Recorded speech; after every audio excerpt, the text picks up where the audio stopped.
हाँ जी शादा जी सुनाओ। शादा जी और माल होंदा पाला, क्योंकि कल भी बड़ी दुध पई है ते अज भी बड़ी पै गई है ते माल हुण अंदर ढक्किए करिए यार। नहीं यार बड़ी धुंध है, हकीकत गल है, बड़ी धुंध पौंदी पई है ते माल दुध तो भी हार जाना है कि नहीं? हार जाना यार, माल नु पाला हुंदा अल्लाह दे बंदिया। आ पो वाली सर्दी है, पो वाला पाला है।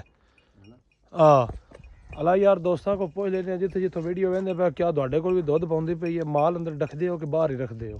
सारे भरा जरूर कमेंटा दस्सिया जे, क्योंकि साडा शादा नहीं मनदा। ओ शादिया दस यार माल अंदर डकिए करिए, मेहरबानी मन जा यार तू ही। हाँ पाला अला अजे पाला उत्ते तू एक कोटी पाई थले तू बोट भी पाए ना, जे तू ना पाला कोई नहीं पाले तो हाँ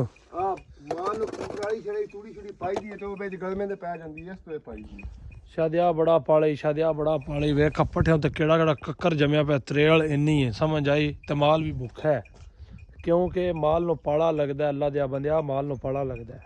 चलो ये शामी अंदर कर दे, शामी यार अंदर डकिए करिए, काम जड़ा नहीं सारा खराब है। आ ठंडा पानी हो जाता है, इंज हो जाता है, गल छड़ दो इन भी कड़िए करिए, रोज़ ताज़ा भरिए करिए, क्योंकि पो दोबारा आ गया, सर्दी दोबारा आ गई है, क्योंकि रोजे आए ना तो नाल वो भी आ गई है, रल के आ गए हैं। हाँ वेला कल को रोजा लगी